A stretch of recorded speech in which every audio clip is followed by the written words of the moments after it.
Okay, we'll get started. It's 8:33 on Tuesday, July 11th, 2023. This is the regularly scheduled meeting of the Board of Selectmen of the town of New Canaan. Before we start, we have an item to add to the agenda, the New Canaan Police Department renovation and addition project. I move we add this to the agenda. Second. All in favor? Aye. Aye. Okay, first item on our agenda is the minutes for the last meeting on June 27th. Any comments or corrections? None here. I move we approve the minutes of that meeting. Second. All in favor? Aye. Okay, Dr. Gerber, you're going to be up in just a couple minutes. First of all, anybody from the public on by Zoom or in the room? I don't see anyone, but the members of the public are welcome to provide comments to the Board of Selectmen on agenda topics scheduled for review and or vote. And if you want to send it electronically, we send them to bos.distribution@newcanonct.gov and we'll read them before the end of the meeting. Software annual agreement. I don't see Chief Federico, but I see Deputy Chief Andrew Walsh. Good morning. How are you, Andrew? Good. How are you? Hmm. So this is a request for us to re-up our annual software agreement for Next Gen Solutions for $22,495.73. It is approximately a 3.5% increase, but that seems to be par for the course, nowadays. This is our records management software for property evidence tracking, CAD dispatch software. It's the software we use in our MDTs for our vehicles. Pretty happy with it. We've had it for almost 20 years now, so it's pretty standard. Any questions, right, Andrew? None here. I move we approve this request from the police department to enter into a contract with Next Gen Software for the amount of $22,495.73 for the annual software maintenance services as described by Doctor. I'll take it. Comes with a pay raise, right? Deputy Chief No. Walsh. Thank you. Thank you. Well, I have Second here. Second. All in favor? Aye. Thank you. Have a great day. All right.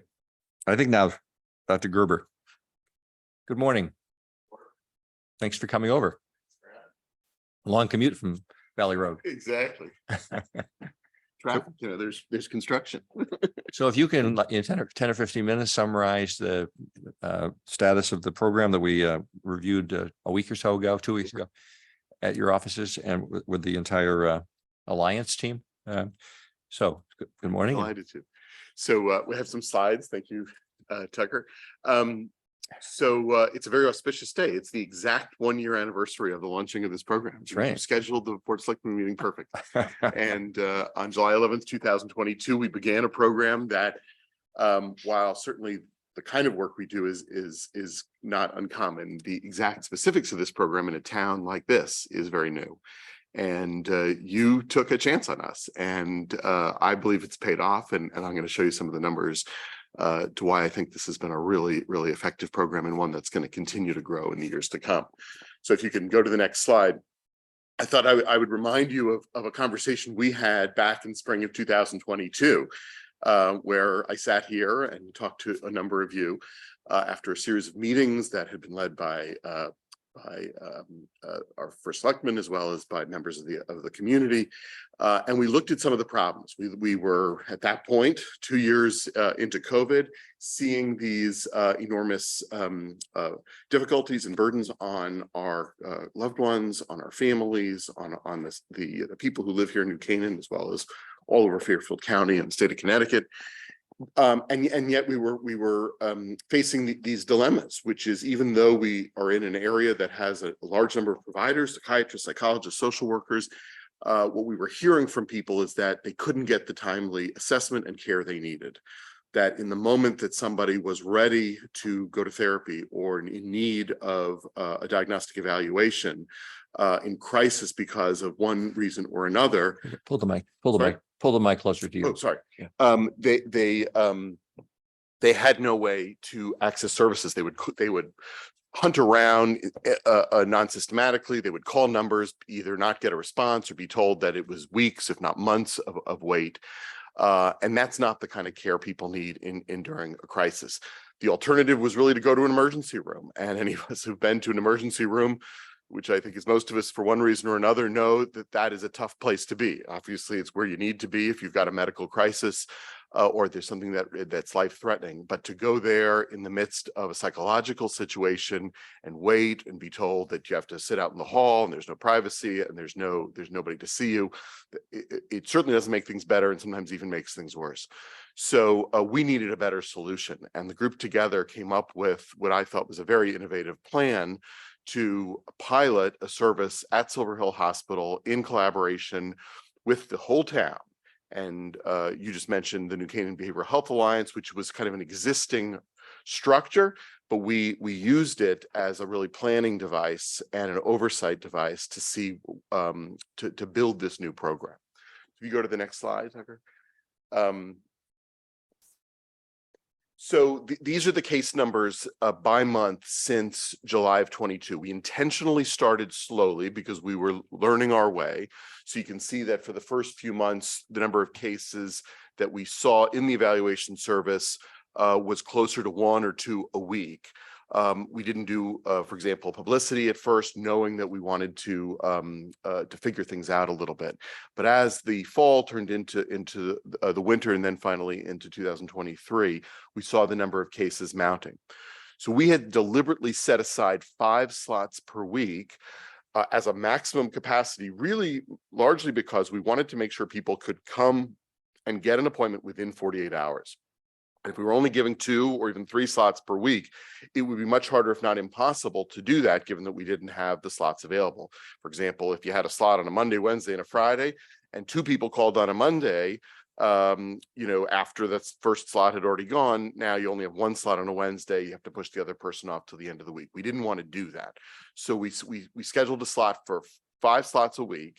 And what we found was that in the early days, we weren't using all the slots, although by the time we got to the spring, we actually were. And we had our maximum month of 18 in May. So we think that's going to be more typical going forward. Not that it'll be 18 every month, but certainly that having the capacity to do 5 slots per week is essential for us offering the service we want. Next slide. We also kept this oversight structure in place, and it's really multiple levels. We have a weekly meeting of our operations team. We have a more monthly meeting of a steering committee, and then every couple months we have a meeting of the New Canaan Behavioral Health Alliance, which we've tried to do in person when we can. Sometimes we do them virtually, and we're able to get more people. So at every level, we want people knowing what we're doing, giving us suggestions, giving us feedback, and really perfecting this program so that it continue to succeed. Next slide. To go over some of the demographics of who we're seeing, I won't go into detail on this, but we're roughly seeing about half men and women, boys and girls, which is interesting given that in the field, women are much more likely to come to services. And so it's, I think, a great sign that we're seeing boys and men as well. A cynical father might say it's the moms who are making sure that those boys and men are coming. However it's happening, I'm thrilled about it. Let's look at the ages now in the next slide. It's really striking, and we could have probably predicted this, but still it's very interesting to see the data that of the 120 or 120 cases we've seen to date, about 2/3 to 3/4 of them are what I would call young people. A little over half are under 18, and then this remaining kind of 1/4 to 1/3 is young adults. And those of us who know, children, teenagers, and young adults under 26 know that they've been particularly hard hit by recent events such as COVID. And really are coming disproportionately. We are seeing, about 1/3 to 1/4 of the folks being middle age. We are not seeing as many of the seniors. This is a topic we've discussed a number of times in the Alliance. To what extent they're getting services elsewhere is one possibility. Another is that we just haven't quite figured out how to encourage them to come. I've been over to Lapham and Waveney, and I know Russ Barksdale and I have sort of brainstormed about this. I think there's still some work to do to make sure that we're seeing the seniors.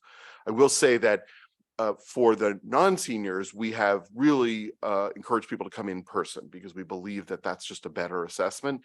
For the seniors, we've been flexible and said that if we need to see you remotely in your home or wherever you are, we'll do that. But perhaps there's other things we can do along those lines to make it more convenient. Next slide. Do you go out to seniors? We've done that once or twice. I wouldn't say we've advertised that, but it's an interesting idea because it may well be that that's a way to engage people. And I think that's worth exploring. Good.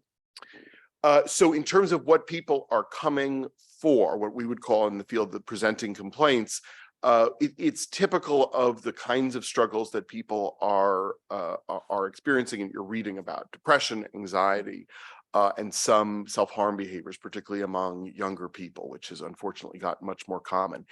Interestingly, in another, this is kind of something I would not have predicted. We're seeing less presenting substance use disorder than we would have predicted. It's unfortunately unrealistic to think that means it's not out there. It must be out there. We know that from folks like Paul Reinhardt and others.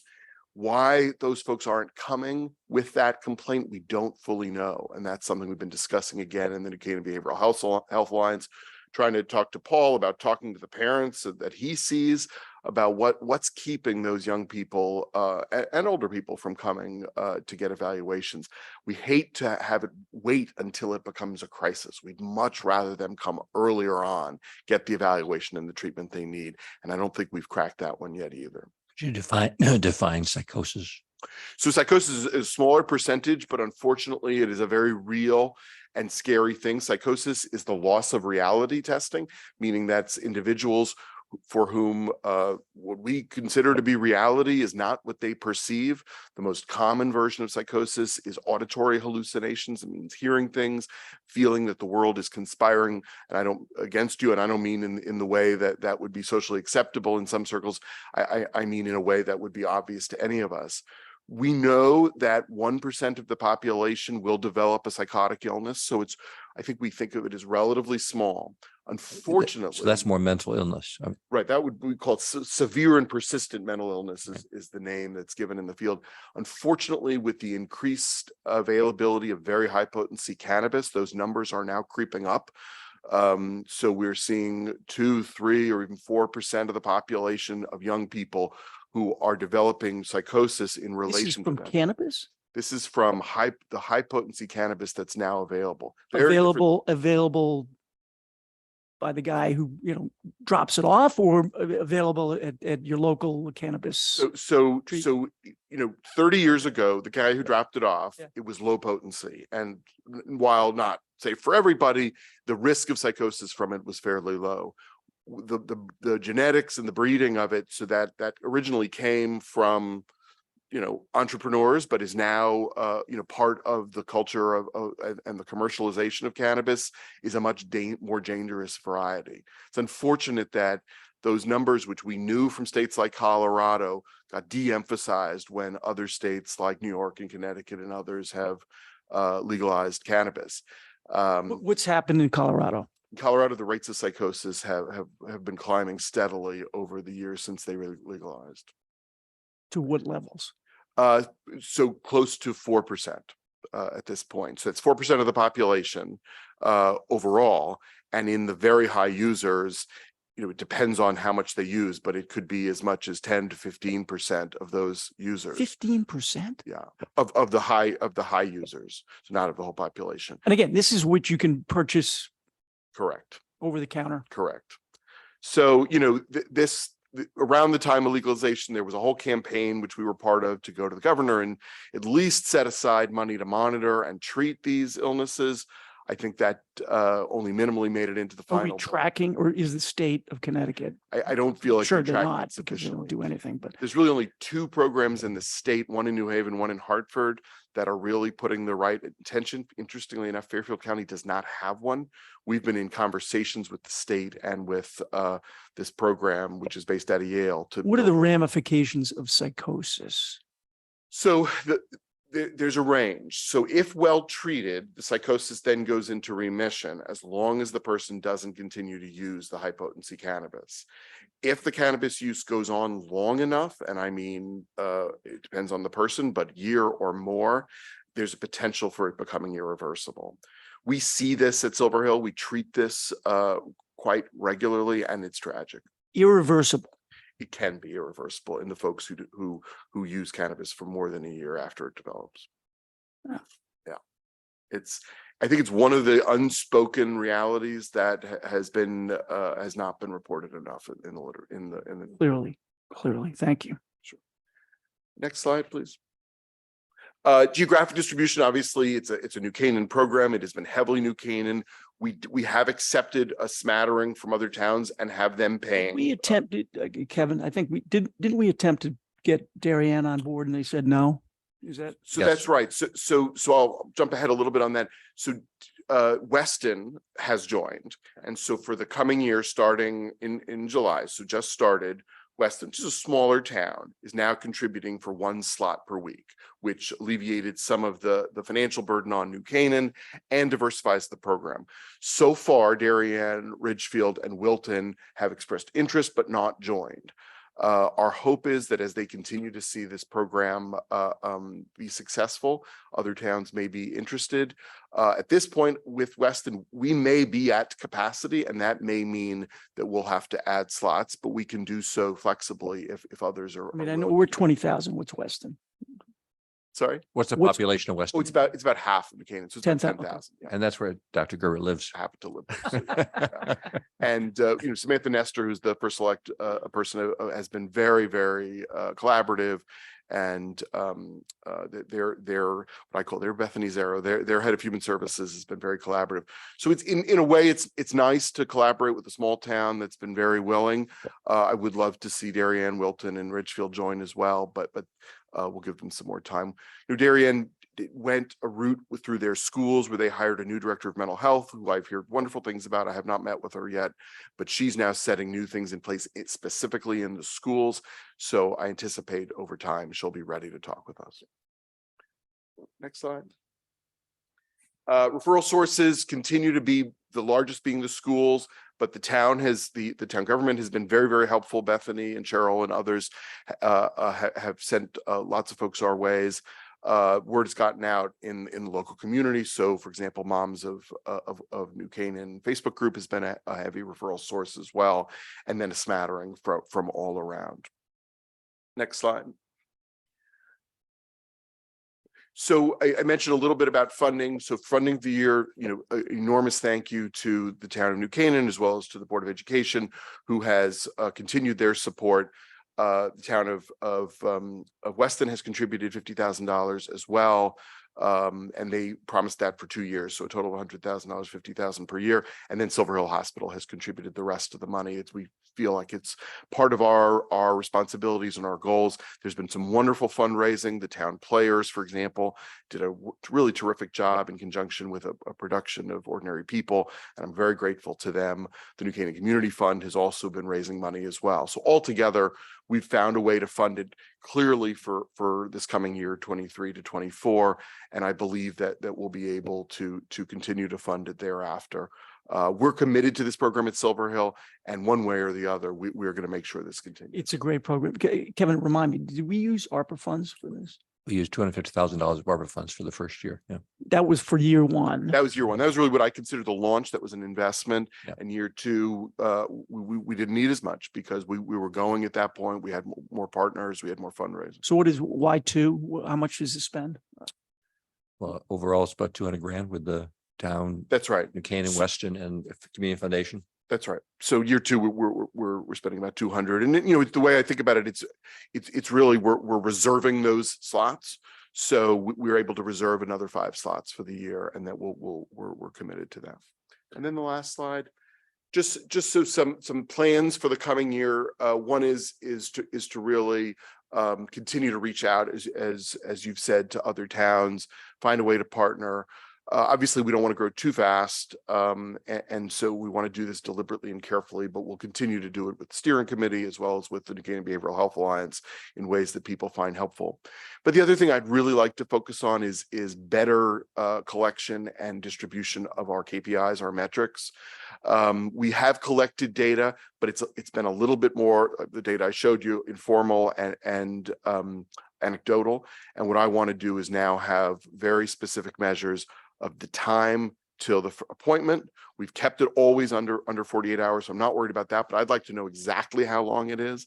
I want to know the time from the evaluation to their next appointment. Again, we always shoot within a few days, but I'd like to know those numbers specifically. I'd like patient satisfaction scores. We haven't yet collected those. And I'd like 1 month outcome scores. We have anecdotal reports of people doing well, but that, as we know, that's different from actually collecting systematic data. And I'd like to be able to come back to you more regularly through the Behavioral Health Alliance, but back here in a year and show you exact numbers of how we're doing. That's the program. But we're incredibly grateful to the vision that the town has had and to the collaboration, and we regard this as a real privilege and a success. Thank you, Dr. Gerber. You know, part of the reason doing this presentation is to get the word out. We've been doing as much as we can throughout the year to educate all the touch points of, you know, teachers and coaches and camp counselors and everybody who might have an opportunity to see someone who could benefit from this referral service and figure out what the problem is and then find a warm handoff to a provider. So congratulations for your leadership. I know I've been here 42 years and Silver Hospital's been here 70 years, I guess. And 91. but this has created an incredible partnership with the hospital, and we really appreciate everything you do. So Happy anniversary, Very much. happy anniversary. Dr. Gerber. Thank you. Thank you. Thank you. Take care. Okay. Now we're going to do Tiger for a number of items. Good morning, Tiger. Good morning.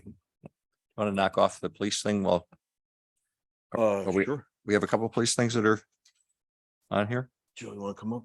Sure.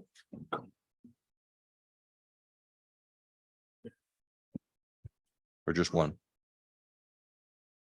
So you want, yeah. Morning, Joe. This is Tiger Dallas. He's the project manager. Morning, Ty. Good morning. So this is for the item that was added to the agenda.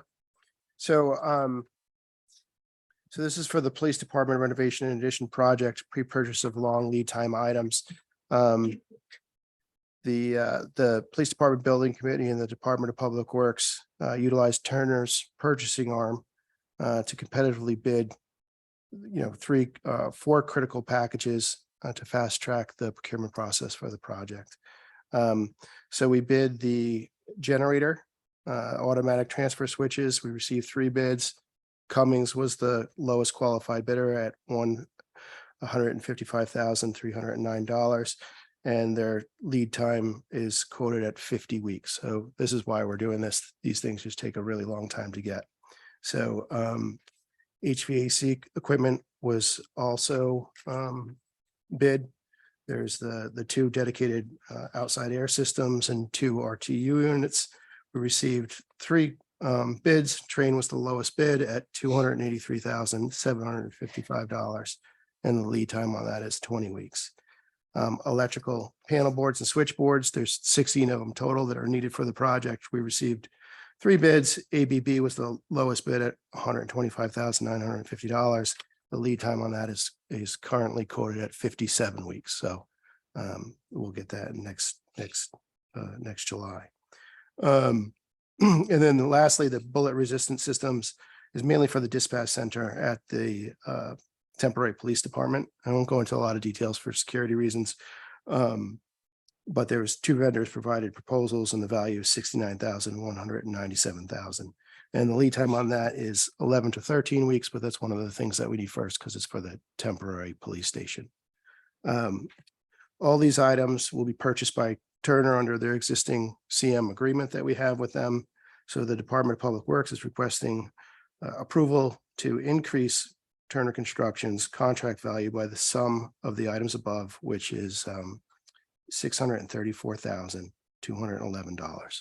And the funds are available. We're also going to run this by the committee just because of the timing. This will be run by the committee on Thursday, but they have the information available and we'll officially vote on it. It should be a formality. We're not going against the recommendation. Is this expected? Was this expected, this increase?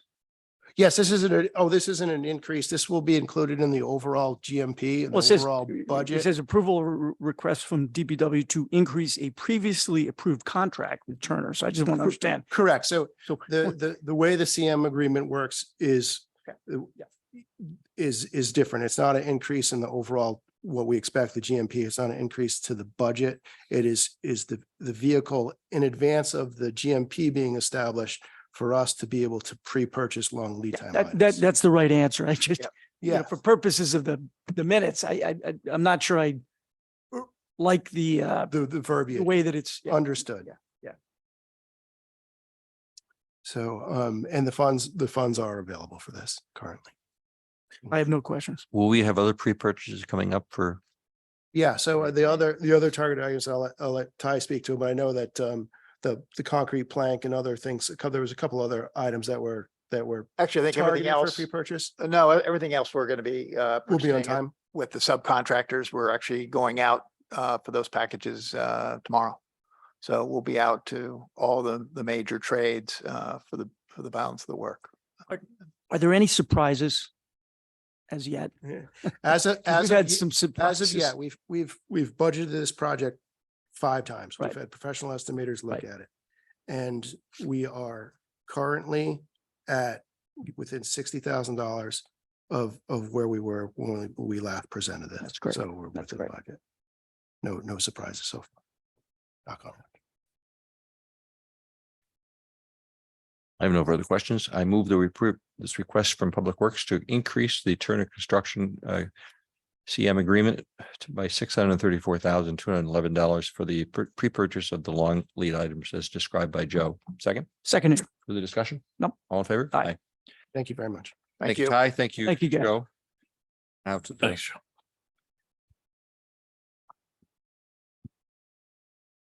Right. So this first item is for reconstruction of the sidewalks on Elm Street, Upper Elm Street, from Park Street to the train station and slightly beyond. We went out to public bid. We also solicited directly from 5 separate contractors, 2 of which did not bid. We received 3 bids, Peter Lonnie Incorporated being the low at $246,051. We added a contingency of $37,000 for a total of $283,051. So that the project is to put in new brick sidewalks and granite curb on Elm Street along the park, along the train station area, refurbish the adjacent patio from the 9/11 memorial, only because of the grades in that area. The only way for us to will be damaging and disrupting that entire memorial as we try to come through with the sidewalk, and it would no longer be compliant at that point. And it also includes the installation of a conduit for the new fiber system for the BOE building. That fiber is already in from the town hall up to the intersection of Park and Elm. It terminates right at the train station. We've got to carry it to 220 Elm Street. So it's a perfect opportunity for us to take care of that as well. I don't know if you have any questions on. while you're here, Tiger, Sure. the bump outs, what's the status of that? The bump outs, we're waiting for Eversource to finish their work. They've got work in the downtown area. I'm talking on the south side of the street. They've got work to do on the 2 transformers, the one that's in the intersection of South and Elm, and then the one that is up near in front of, say, Franco's Wines.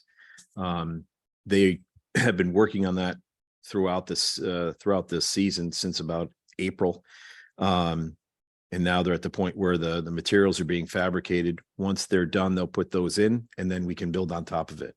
So actually doing a service to us whereby they're going to take the one transformer system out of service in the area south in Elm, add a hex fault next to it, and then we're going to be allowed to put the bump outs on top of it. But I've got to get them out of the way first. So once they get out of the way, then we can come into play. They're hoping to do that work just after the sidewalk sales. So our hope is to have them do that during the summer, and then we can come in right afterwards and do that work on the south side. The work on the north side, we're still waiting for final grades at the Playhouse. Once we have final grades at the Playhouse, then I can carry that grade straight out to finish the bump out area in front of the Playhouse and then We finish that. we wall. definitely don't want to do this work before the sidewalk sales. No, no. I We don't we wanna- did that last Christmas and that wasn't a good, Well, was a good thing. So question for you. Are we going to recapture some parking spots? I think you had talked about restriping or conforming to applicable laws, regulations, and it would prevent us perhaps to get 1, 2, 3 spots back. Is that current plan is once we put in the south bump outs, we'll get 5 spaces back. 5? So it'll be a net of 0. So the entire project would be a net of 0. We lost 5 on the north side, going to gain 5 back on the south side, net of 0. So So all in, it'll be net 0. net 0. I think correct. that's important to At- get at out there because I present, we're get at- people telling me like, oh my God, including, retailers saying like, we've lost all these spots. I No, don't we- get it. And I don't think that's correct. And I'm delighted to hear that Mhm. actually net 0 is where we're at. Correct. At present, we're at bless you, we're at a -5. When we put the other ones in, we'll be at a +5, so it'll be a net of 0.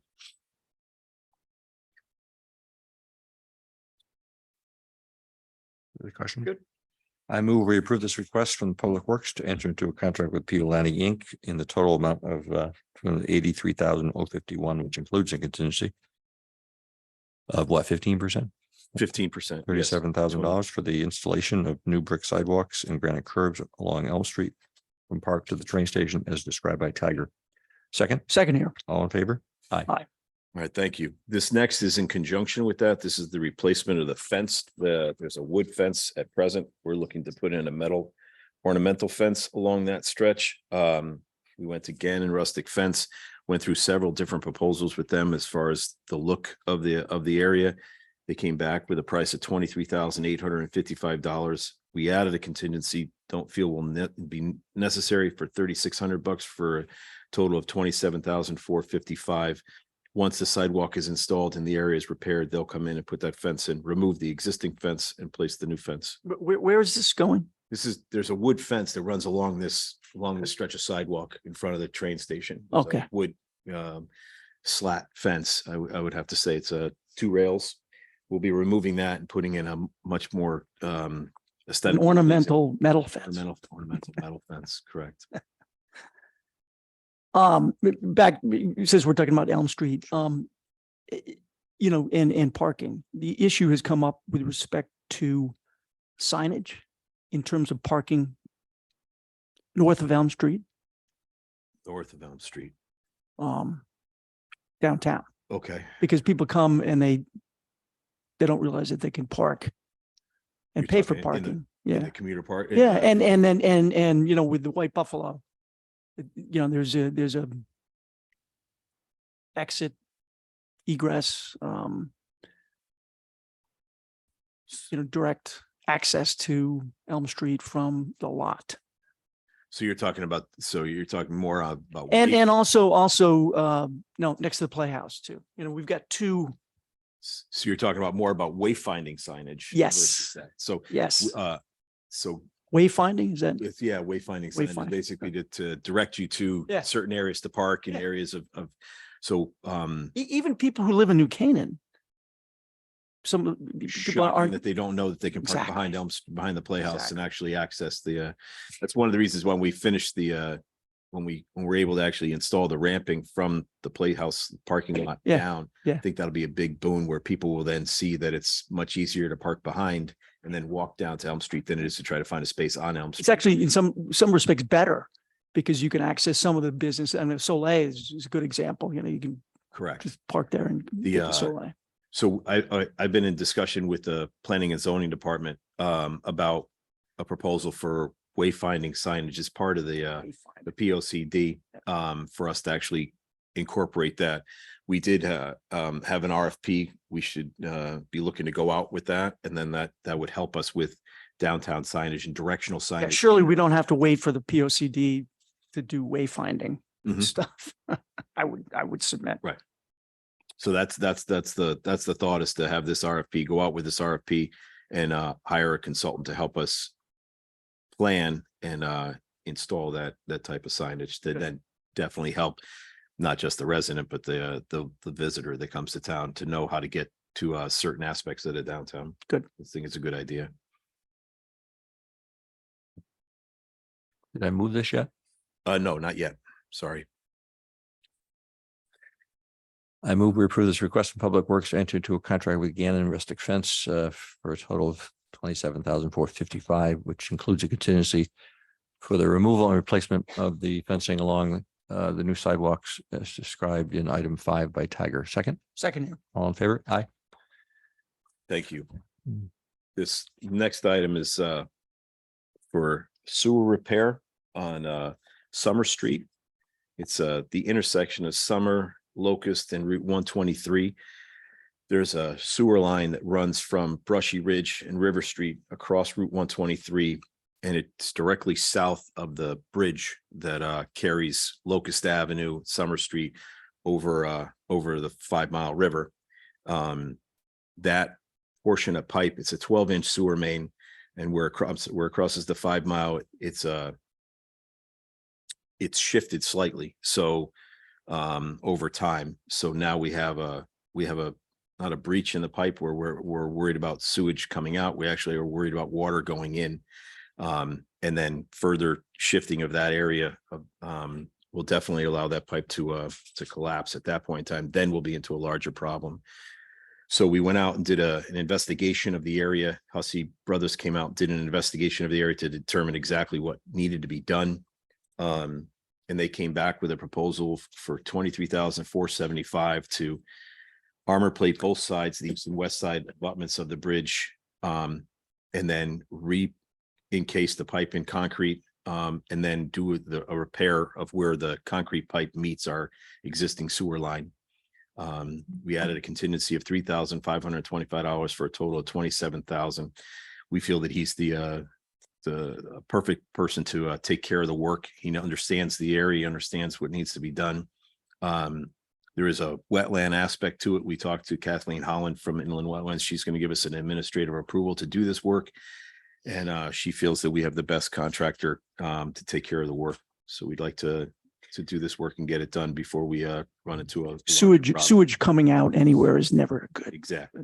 So we'd like to take care of it as soon as possible. Good idea.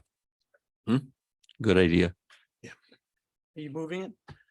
I move we approve this request from Public Works to enter into a contract with Hussey Brothers Excavating for a total of $27,000 as described by Tiger for the repair of a sewer main that crosses the 5 Mile River adjacent to Summer Street as described by Tiger. Second, Here. all in favor? Aye. Aye. Okay, roof repair replacement at Irwin Barn. You want to do this one? Oh, Okay. morning. Good. Morning, Bill. So the Irwin Barn, he had funds available, approved to do replace the roof on it.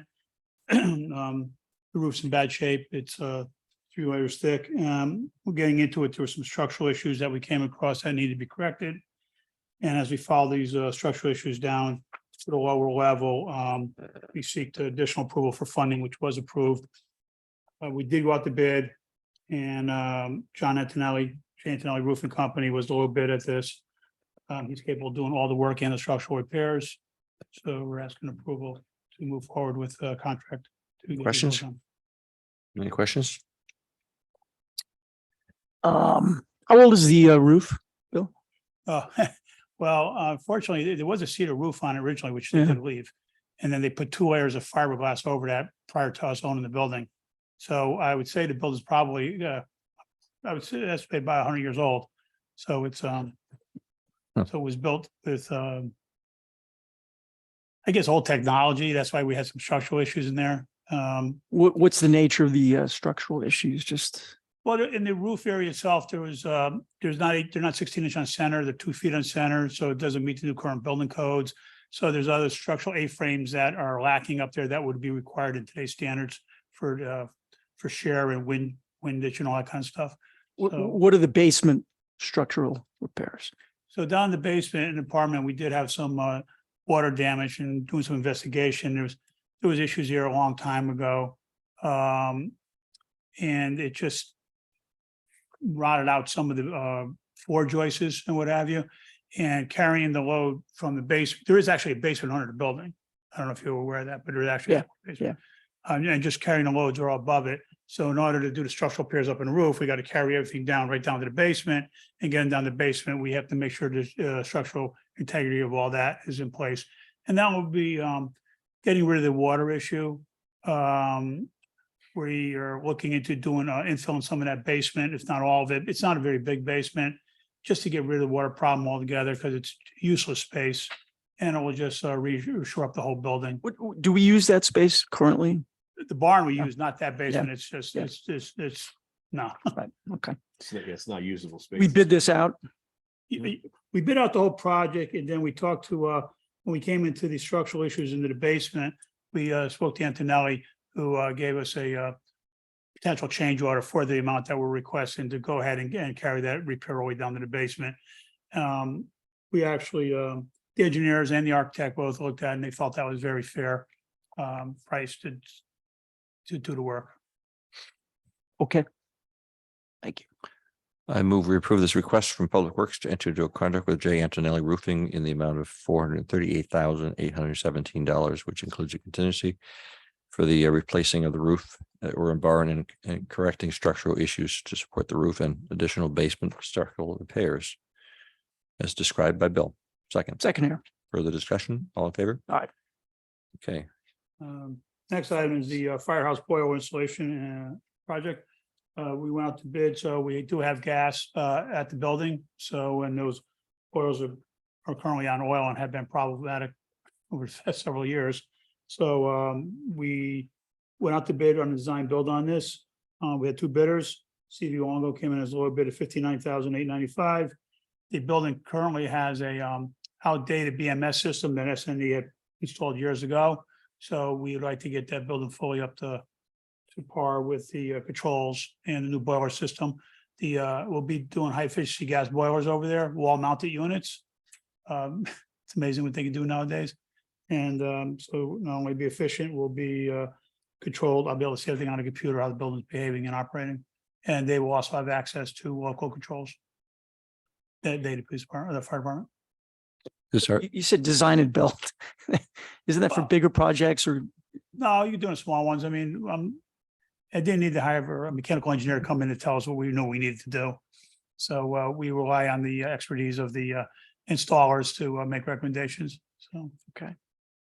is this our last town building to convert to gas? Is this the last one? No, we still have more. We still have to do the annex Vine Cottage, the Playhouse.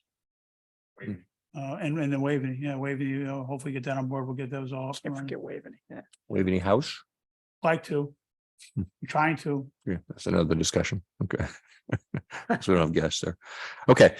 I move we approve this request from Public Works to enter into a contract with CV Longo for a total of $110,874.50 as described by Bill. Second, Second. all in favor? Aye. Aye. Okay, Bill.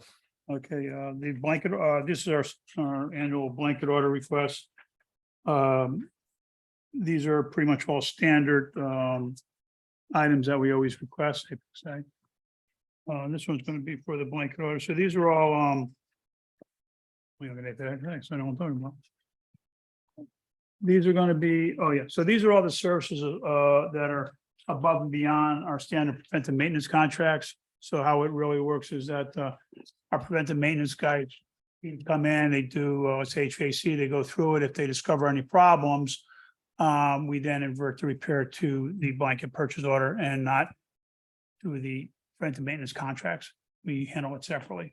So with Jan Pro for cleaning, that's a new 5-year contract No. or it's an existing? Okay, so Continuation. I just wanted to Yeah. keep it fresh every year for you guys. Yeah.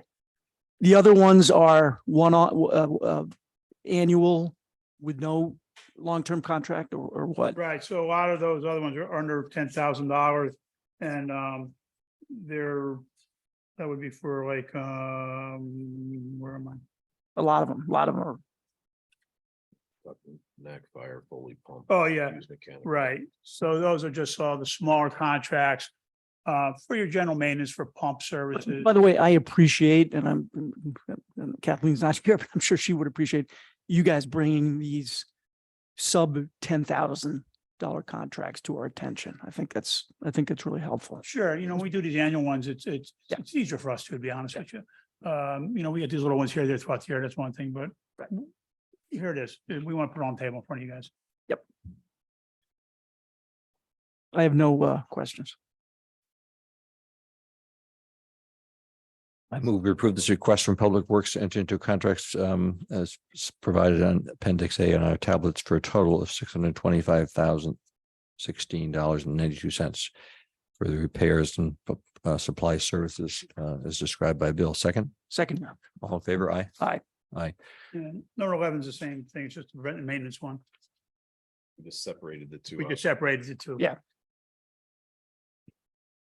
No questions. I move we approve this request from Public Works to enter into preventive maintenance contracts on their tablets for a total of $434,997.94. Second here. All in favor? Aye. Aye.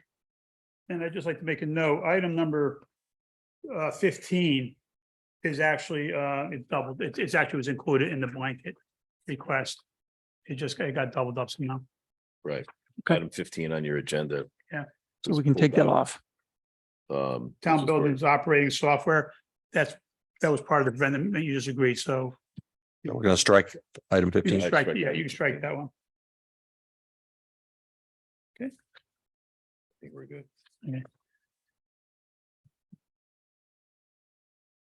That it for the, All right. Did they put that on?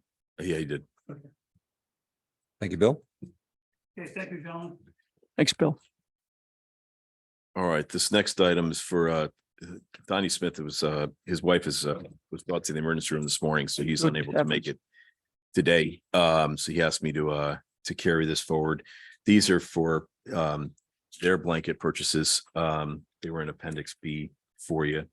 And they're two separate. We have some of our annual contracts for our disposal of municipal solid waste with Enviro Express. That it's a 5-year contract, expires in December of 23. Oak Ridge Waste for hauling our recyclables. That is a 5-year contract, expires or 2-year contract expires 6/30 of 24. And Wind Waste, which is formerly City Carting for disposal of our construction debris and yard waste. That's a 2-year contract, expires on June of 24. Those three are basically contract renewals based upon the original bid items for those. I don't know if you have questions on those. And then we have just standard purchases for the transfer station itself, ranging from supplies from Granger and WB Mason down to some utility and maintenance work at the landfill area from Michelle LeBlanc. He's a local landscape architect, landscaper, I'm sorry. And Clean Harbors has our collection of household hazardous waste. It's their annual contract. Curbside Compost is doing our composting of food scraps. So I don't know if you have any other questions on any of the blanket. Tiger, purchase the orders. Enviro contract expires 20 12/31, so 31/23. So we'll be going out to contract. It's a mid-year contract. So we'll be going out probably within the next 4 months, 3 Right. months to go for to go. Okay, a new so contract. that's through the end of the year. Yep. That's it. Yeah, it just happens to expire mid-year for us. yep. The rest Got of it, them got expire. it. you know, So fiscal every year. cent in here is budgeted. Every cent is budgeted. That's correct. I hope Donnie's, Sorry to Yeah, hear that. we're hoping so too. He texted me this morning, 4:00 and said 4 a.m. and said he wasn't going to be able to make it. He was in the emergency room. So Oh, hopefully, best, you know, best we'll see. thoughts and prayers. Thank you. And then we had one other for them, which is basically this year's contract with Oak Ridge Waste for an increase for that. Do we want purchase to, order. Kevin, you want to move You want to do those item first ones 12, and then do this? the blanket Okay. purchase? Or and then we'll the, go to 13. The transfer station blanket purchase is on our tablets in Appendix B. I move we approve it. Second, Second here. all in favor? All All right, thank you. And this next item is an increase to a current purchase order for this year, 23 year, for an amount of $25,000. This is with our current recycling hauler, Oak Ridge Waste. We actually saw an increase of about over 100 tons of materials that were brought to the station that need to be transferred out. So our original blanket purchase order didn't cover enough of that amount. Is this budgeted, the This is 25? budgeted in 23. We have monies for it. Okay. It's just a, we need to have the PO increase. And this isn't a surprise. No, it's more surprising that we are actually to get that much more material, but Right, no, right. we had it budgeted. Any further questions? Done here. I move we approve the request from Public Works to increase the purchase order for Oak Ridge Waste in the amount of $25,000 for recycled hauling materials. Second here. All in favor? Aye. Thank you. And this last item is for the Waveney Paddle Tennis Courts. Excuse me, it's accessibility modifications based upon our discussions with the Department of Justice. They would like to see all 5 courts accessible. We have a temporary ramp that leads up to several of the courts. This would install new doorways between courts 3 and 4, and then a walkway between the same with a protective railing. We went to Riley Green Mountain, which is our service provider for our paddle tennis courts. They're pretty much the preeminent one in the region. They came back with a very good price of $12,600. We added a contingency of $1,900 for a total of $14,500. We have the funds currently available, and this will take care of another item that was on their original list for consideration. And is this in the budget? Because it's ADA driven, so It's in our, we asked for $500,000 for ADA modifications Good. for this year for fiscal 24. and how much have we soft circled out of that 500,000? We had $500,000 in the budget for this. Now, how much have we already appropriated out of that 500? $9,000, I think. That's So it. we haven't used any of that yet. You know, this is the first Right. delve into it. We'll have others coming forward. Sure. You know, but this is. Do you think 500,000 is enough to get it all done? I have 2 large items that we're looking at that'll go out to bid soon, and then I'll have a much better idea. I move we approve the request from Public Works to enter into a contract with Riley Green Mountain in the amount of $14,500, which includes a contingency for the modification of the courts in the paddle tennis courts. Second here. Second, all in favor? Aye. Aye. Thank you. So that's it? You don't want to spend any more money? No, I don't, not today. No, I'm good. Thank you, Tiger. Thank you. Good morning, John. So this is for all of the Parks Department operational, Recreation Department and the pool. It's the same thing, looking for our blanket purchase order requests. This is great. This is Contracts great. and Really appreciate it again. like that. Tiger and you coming forward. Yeah. We haven't done this in the past in this much detail, particularly stuff under 10K. So I really appreciate it. I do have one mistake that I made on there under the recreation Lapham. I had city carding instead of JKJ Greco carding. The number's the same, but I had the wrong vendor in there. We used to use city carding before. So I requested if you approve all these, that we change that one. Any further questions? None here. I move we approve the request from Recreation Department. This is not the Parks Department? I always try to say Parks and Recreation. No, but we don't have a Park and Recreation Department. We have a Parks That's Department. right. We have a So Parks and I would think Recreation Department. all these maintenance items are in Parks budget, no? I'm sorry, I missed. All these maintenance items are in the Parks They budget. should be parks. No, the first part, the first section, the Parks Department section. That's all in the parks maintenance. $515,271.80. The other ones, the pool is in its own self-sustaining fund. Right. And then the rest of it would be recreation, Lapham, Waveney House. But not on the park side? I'm just, It was always in recreation before. okay. Well, I move or approve this request from the Recreation Department to enter into contracts on Appendix C as described by John for the total amounts of whether it's parks or rec. 690, 210 on our tablets. Otherwise, I have a second. Second. All in favor? Aye. All right. Thank you, John. Cheryl, good morning. John, since you wear both hats, it's kind of a wash, right? At this point. Good morning. I am here to make a recommendation that we remove Sarah Carey from probation. She has done an amazing job as our assistant town planner.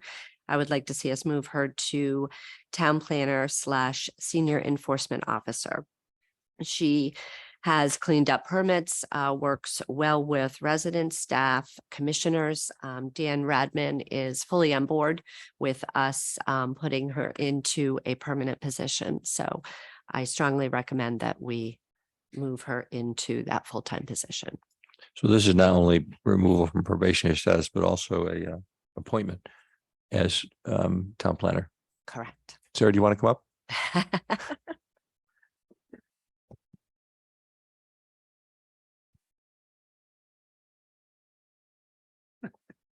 Good morning. Good morning. Do you have any questions for Sarah?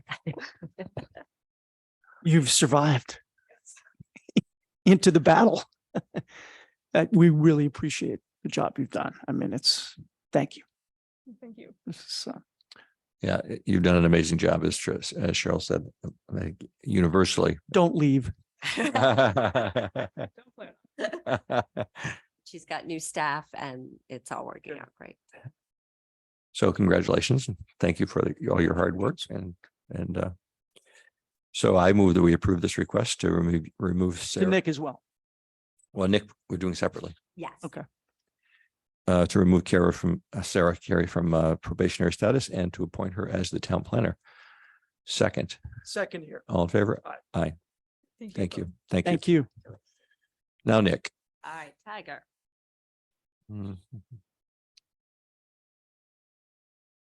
Tiger, you want to spend more money? No, it's We are recommending that we move Nick. He has been on probation to put him in as the superintendent of the wastewater treatment plant.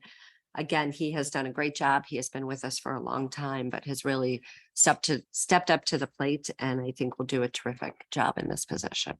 Nick had very big shoes to fill. Yes. Been Yes. There for 49 years. Seriously? Seriously, 49 years. 49 years? Yeah. We couldn't get him to 50. Wow. No, he didn't want to go to 50. So he's done a fantastic job. Nick, in and of himself, he's been here for 30 full-time. He started in 1990 as a summer intern or summer help and then took over.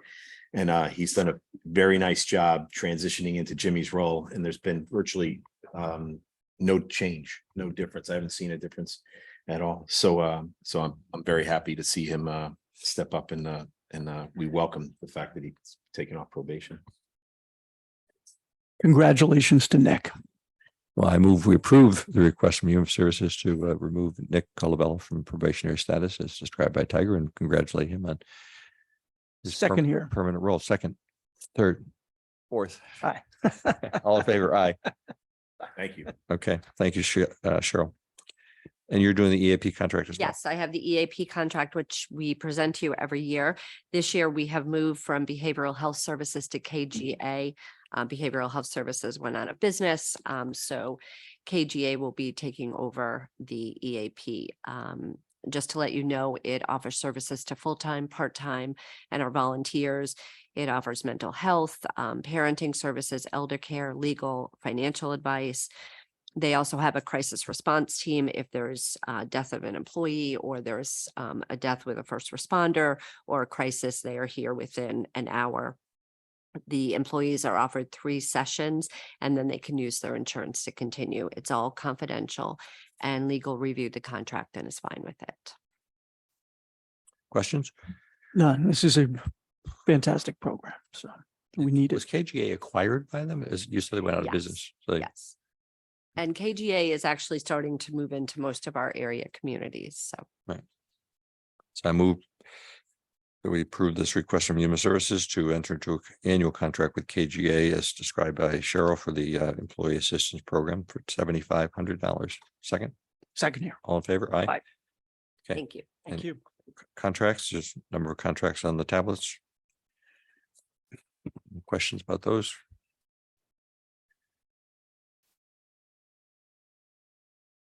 None here. Legal fees on our tablets.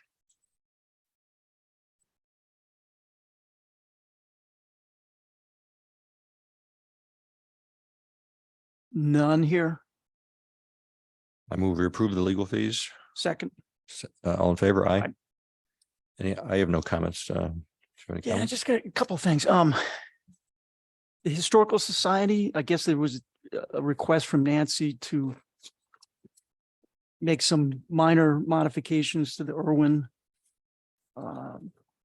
agreement, the Gore's Pavilion agreement. And apparently that was sent to you in January and she has yet to hear back from you. So I talked to Nancy about it. Okay. Yes, sir. So that's covered. I don't understand what you're asking about. She said you hadn't addressed her request in January to make No, I've modifications. talked to to the Nancy about agreement. it a couple of times, so. Okay, well, maybe you it's- should get it's- back to her it's- because she's it's telling me rough. you haven't No, talked. to no, that's not Okay, true. just Yeah. whatever. The Fields Committee, the Fields Committee, correct me if I'm wrong, Tucker. So in the 1990, the last millennium, excuse me, the Fields Committee was the subject of a report it was given to the Board of Selectmen. I don't think, and that report said, we should establish a fields committee to oversee usage of fields in the town of New Canaan, both Board of Ed fields, town fields, with respect to sports, both Board of Ed sports, varsity, junior varsity, freshman soccer, other teams, as well as youth sports. And the recommendation was to establish this committee. I'm not sure that the Board of Selectmen in the 1990s ever voted on this. I don't know, maybe you want to come down and talk about this, Tucker. I think you did the research, and I thank you for doing that. But it seems to me that we haven't found an actual Board of Selectmen vote on this. Is that correct? Back to you on that one. I remember finding the documentation on the recommendation that was set in place. Well, it would be in the minutes from that date. I think it was 1996 or 1997. I don't remember what it was. I think the last time I looked, I was. So the Fields Committee as presently has as members, I think, John, Tiger, and Jay Egan from the Board of Ed.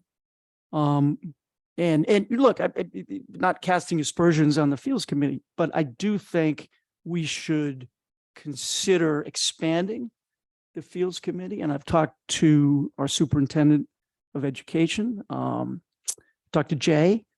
I've talked to others, Mike Benevento from the Athletic Foundation. And I think we would be well served to expand the Fields Committee from 3 to 5 members, having 2 members from the public who have an interest in athletics. I'm not saying that the Fields Committee hasn't done a good job. I'm a huge supporter of Jay Egan, always have been. I think he's terrific. But we do have only so many fields, and I think we need to look carefully at how those fields are used. And I would argue, as someone who's been a huge supporter of sports and athletics and recreation in general in this town, that having input from citizens, and I would not go more than 2 people, because I want the town to essentially be able to control the ultimate process. But I think having input and diversity of opinion, both diversity in terms of persons on the committee, but also in terms of opinions. So I would just kick that out there. And again, I've had a number of conversations and folks have thought that might be a very good idea. So I'll just say that as a comment, not asking for your reaction, Kev. And then the last thing is with respect to real estate. At our last meeting, I had kicked out the question about how we, as a town, dispose of property or acquire property, and how how we do that from a brokering intermediary perspective. And I think you had said, Kevin, that basically everything's done through an RFP and nobody gets any money. And I said on the sell side, Nick. on the sell side. Oh, okay. Yeah. Okay. And on the buy side, how does that work? Because I'm still not I- getting I- answers I as to I the- explained it at the last meeting. Oh, no, you didn't really. I Well, again, looked at the meeting like 14 times. Okay. Do you want to explain that? I don't want to discuss this further today, so. Yeah, so it's come to my attention that, there may be another acquisition that we're considering, which you have not apprised me of, and I believe Selectman Corbett, but she's not here to confirm that. So I just my upon information and belief. And well, the same person who you mentioned by name at our last meeting, I didn't mention this person's name, but I just happened to be at town hall the week before last, and this person was coming out of a meeting with you and Stevie Carl and a few others. And it just strikes me as like, why is this person constantly popping up in real estate transactions in town? And I know this same person was intimately involved with the desired sale, I think on your part, of the police department building. And you said to me many times, I really want to sell the building. It wasn't about the police department, where to put it, so much as it was, I really want to sell the building. And this individual was the same person that you mentioned at our last meeting who's involved in that process. So I'm only talking about process, Kevin. We have a process when Tiger comes up here and John comes up here, he's got a process. They go out to bid, they do this, they get multiple bids. What is the process by which this town, with you in control of this town, buy and sell real estate? Be happy to take that up with Kathleen this year, so. I look forward to I it. move we adjourn. Second. Thank you. Vote.